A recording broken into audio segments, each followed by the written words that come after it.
Kinben Book 5, Chapter 125. Kinabukasan, matapos ngang lumuwas si Ricky papunta sa Bulacan, ay sunod namang lumuwas ang team ng Calapan City Blue Phoenix para magpunta ng Bicol. Ito ay para sa invitational match na alok ng isang kaibigan ni Isaiah para labanan ang hinahandle nitong team. Mahigit na 10 oras ang itinagal ng biyahe ng Team Calapan. Dumaan nga ang van na sinakyan nila ng Batangas, Quezon Province at ilang bayan pa nga sa Camarines Sur ang kanilang dinaanan bago nila marating ang syudad ng Naga. Sa SM Naga nga sila ibinaba ng van sa terminal na naroon at pagbaba nga ng mga players ay agad silang nag-inat ng mga binti dahil sa tagal na naging biyahe nila. Sina Baron naman at Larry ay nagpaalam agad kina Sir Isaiah na mag-CCR lang sila sa loob ng mall dahil kanina pa raw silang nagpipigil sa biyahe. Sige, bumalik agad kayo kasi tatawagan ko na ang kontak ko rito. Sabi naman ni Coach Cervantes at agad na nga niyang tinawagan si RJ Espinosa, ang coach ng Naga City Hotshots. Pinasok nga agad ni Baron ang loob ng mall. Makikita nga rin ang pagsama sa kanila ni Maki at ni Tristan. Agad niyang naglibot si Baron ng tingin sa paligid at nakakarinig nga sila ng mga salitang hindi nila maintindihan. May ibang lingwahe kasi ang mga Bicolano. Hindi lang Tagalog ang kaya nilang sabihin. Wika nga agad ni Tristan. Delikado pala, baka minumura na tayo hindi pa natin alam. Natatawang wika naman ni Baron na pasimpleng napatingin kay Larry na parang ang seryoso ng tingin sa kanyang phone magmula kanina. Parang kakaiba ka ngayon babalo ah. Sabi nga ni Baron na inakbayan si Larry na napangiti agad ng seryoso. May napansin nga rin si Baron dito na tila nagbago. Parang nabawasan daw ang pagiging hyper nito na ibang iba sa kanyang nakasanayan. Anong kakaiba? Ako pa rin ito ang pogi ng team. Sagot agad ni Dison at si Maki at Tristan ay napaseryoso rin ng pagmasdan si Dison. Bumaba ang yabang level mo, sabi naman ni Baron at si Larry naman ay parang naging suplado ang datingan nang lumayo sa kanya. Pagod lang siguro sa biyahe, sabi naman ni Larry at nakita na nga nila ang CR sa unang floor ng mall. Dumiretso na nga sila sa hallway at napaseryoso agad si Baron ng isang matangkad, may malapad na katawan at isang maputing lalaki ang kanilang nakasalubong sa pinasukan nilang daanan. Ang tangkad. Bulalas nga ni Tristan na napaseryoso na rin nang makilala kung sino itong lalaking ito na nakasuot ng gray shirt na may check na logo at shorts na maong at white shoes. Pasimple nga rin itong napatingin sa kanila kaso nang may tumawag dito mula sa likuran nila ay biglang nagbago ang ekspresyon sa mukha nito. Ang tila supladong dating nito ay agad na napalitan ng tuwa na hindi naman nakita ng 4 na player ng Calapan na seryoso na ngang pumasok sa CR. Hindi ako maaaring magkamali. Siya ang sentro ng Naga team, ang 6'11 na si Dennis Borja. Ang sentro na may playmaking ability. Seryosong wika nga ni Maki habang umiihi sa cubicle na nasa tapat niya. Napanood ko na ang galawan noon. Parang kagaya niya si Joker ng Nuggets. May shooting skill din ng isang iyon.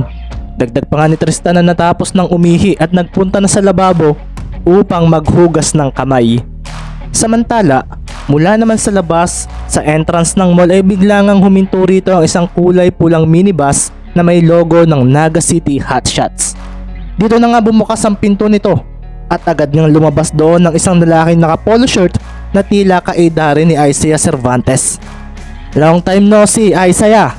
Bulalas nga kaagad ng may salamin sa mata na si RJ Espinosa, ang head coach at isa rin sa manager ng team ng Hotshots na kasama sa Maharlika League.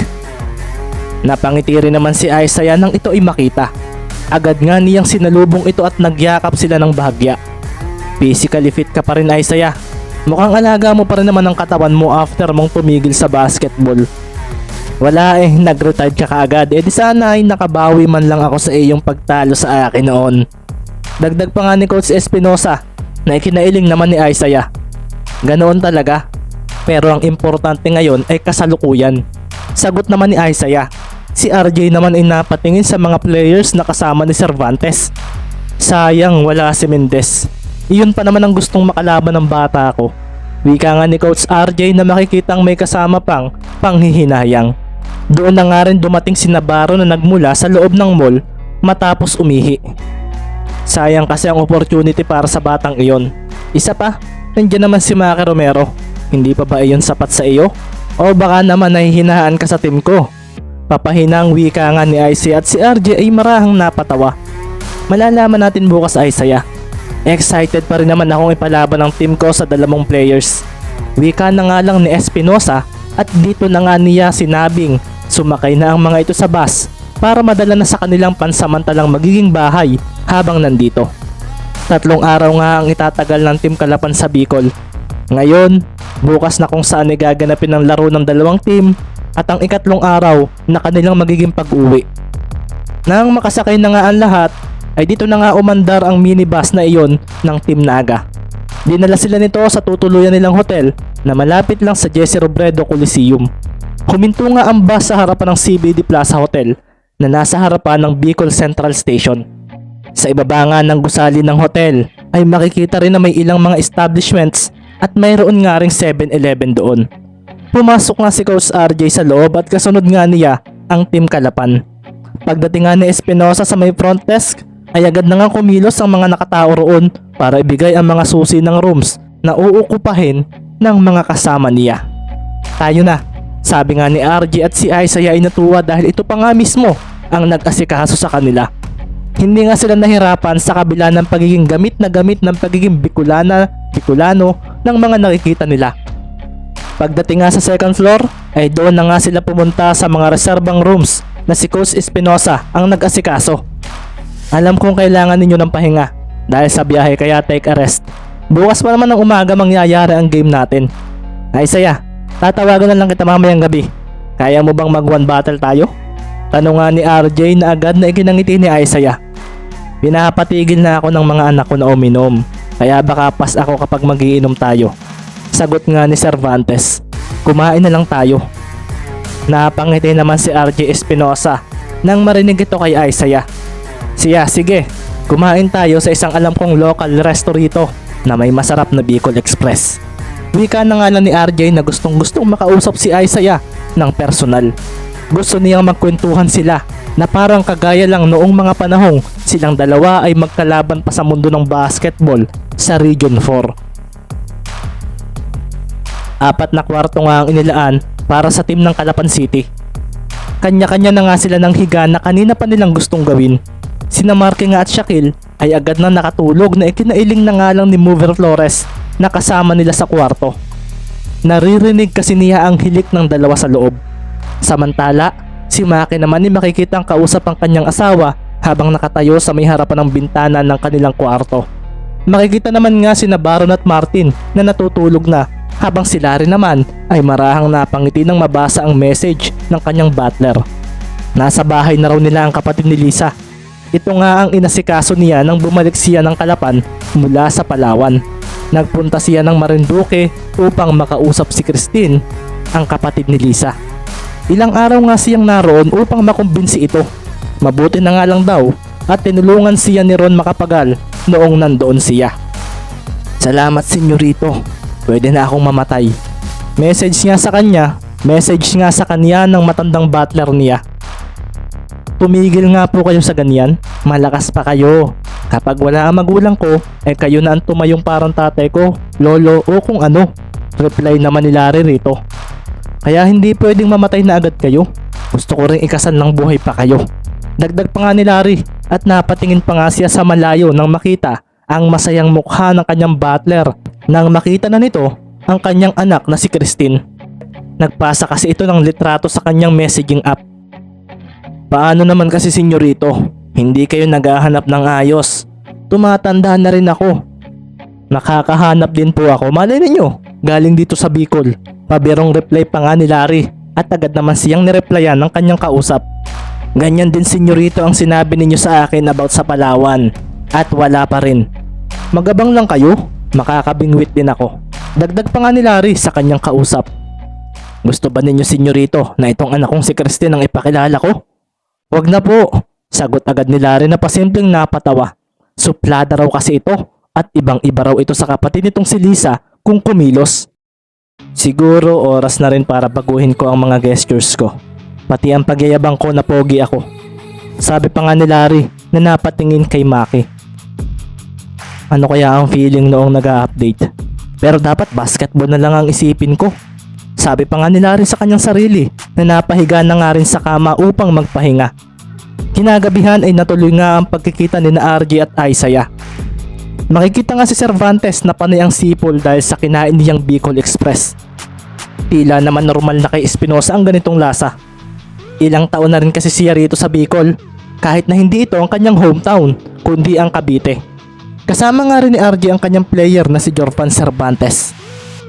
Gusto kasi niyang makilala ito ni Isaiah, lalo pat magkaapelyido raw ang dalawa. Matapos nga nilang kumain ay makikitang napapangiti na nga lang si RJ dahil pawisang-pawisan si Isaiah. Ano, kaya mo pa? Tanong pa nga ni RJ kay Isaiah na makikitang naubos na ang drinking water na nasa pitsel na nasa ibabaw ng kanilang mesa. Ilang minutong ganoon si Isaiah hanggang sa naramdaman na lang niya na humihina na ang anghang sa dila niya. Napailing na nga lang siya kay RJ na tila raw tuwang-tuwa sa nangyari sa kanya. Dito na nga rin nagsimulang magkwentuhan ng dalawa tungkol sa mga nakaraan nila na kay sarap daw balikan. Mahaba-haba iyon, pero natutuwa si Jorvan sa kanyang naririnig. Alam na rin niya kasi kung sino si Isaiah Cervantes noon. Hanggang sa nakilala ko ang batang ito, si Jorvan Cervantes. Nakita ko ang malaki niyang potensyal sa basketball at nakita ko rin na handang-handa siyang dumaan sa hirap, maging magaling lang siya.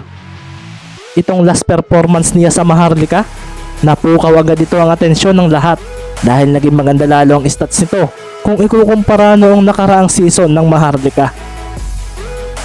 Nakangiti naman si Isaiah habang pinagmamasdan si RJ. Talagang bilib na bilib daw ito kay Jorvan.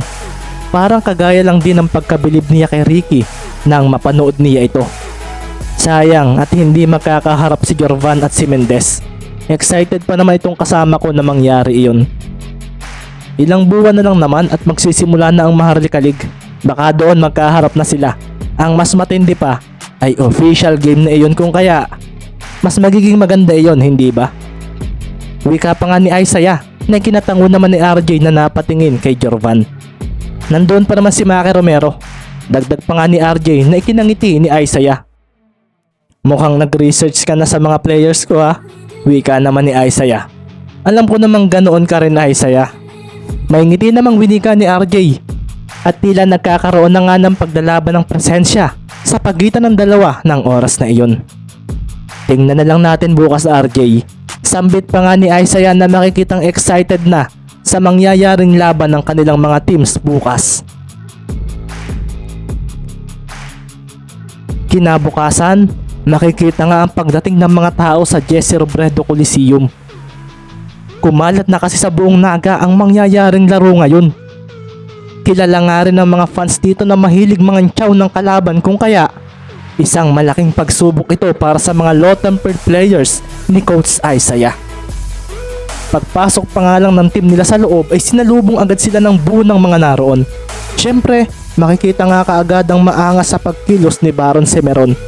Maging si Coach Isaiah nga ay pasimple ring inobserbahan ng crowd at bigla nga rin niyang naalala ang ilang mga laro niya noon na kung saan ay malalakas mangantsaw ang mga manonood. Huwag kayong papatol sa audience, relax lang kayo. Sabi nga ni Isaiah, at sa pagdating nila sa bench nila ay siya naman pagwawala ng crowd nang pumasok na nga ang mga players na nakasuot ng pulang jersey. Ang lakas ng dating nila. Hindi ko ito naramdaman sa Palawan teams. Kahit pa nga nasa Maharlika ang mga iyon noong nakaraang season.